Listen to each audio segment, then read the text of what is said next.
Relationship facts.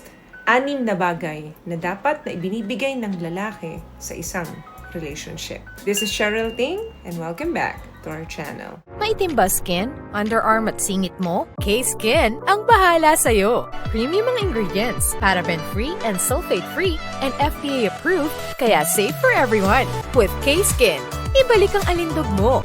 Huwag nang magpahuli.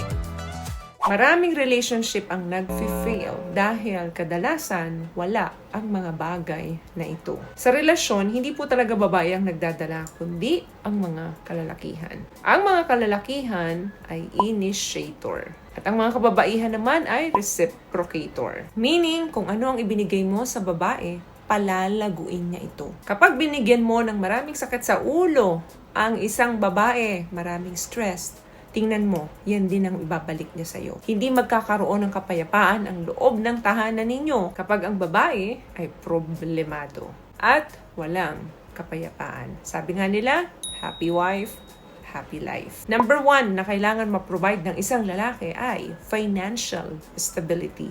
Sasabihin nyo na naman, ako talaga si Miss Cheryl, puro na lang pera. No. Money is not everything, but responsibility is important. Dapat na nandoon ang stability at ang maayos na pag-manage ng financial wisely.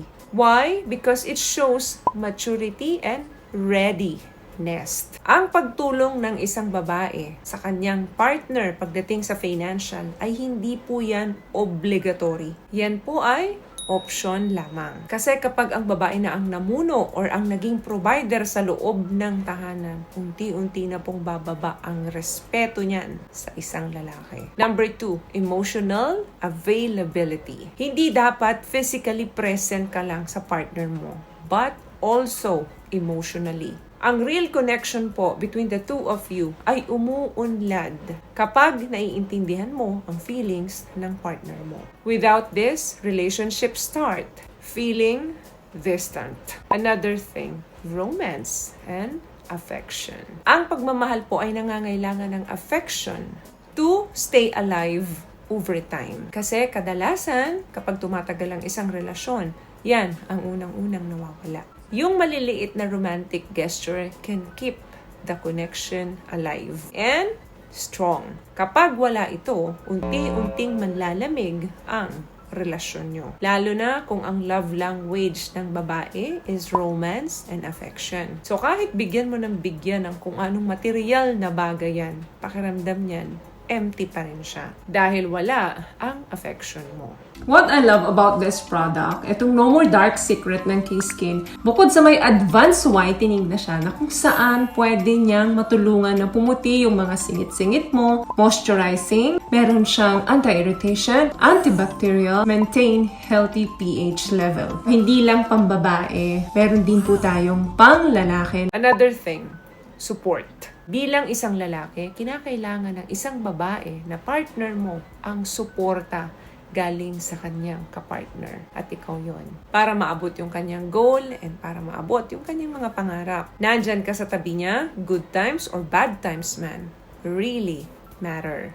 Ang totoong suporta po ay hindi lamang ipinapakita sa salita, bagkus ito ay dapat na nasa gawa. Another thing, compromise. Wala pong relationship na nagwo-work without compromise. Hindi lang dapat sa isa instead of both sides. Kailangan pareho kayong willing na mag-adjust kung kinakailangan. Kailangan pareho kayong flexible. Kapag nandyan kasi ang flexibility to keep love balance and peaceful. Last one, para maging maayos ang relasyon nyo. Dapat nandoon ang communication skills. Good communication is key para ma-avoid yung mga misunderstanding. Hindi lang yan puro usap ng usap.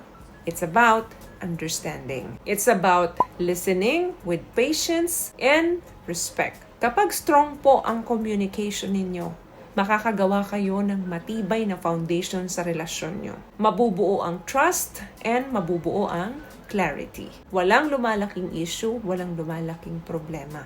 Because trust is the foundation of any relationship. Kapag wala po ang trust, the relationship magiging unstable yan. At mawawala din ang peace of mind. So, may nakuha ka bang tips sa mga napag-usapan natin ngayon? At kung nagustuhan mong ating video, please give it a thumbs up, comment down below. Thank you for subscribing and thank you for sharing this video. Always love yourself and be a blessing. Bye!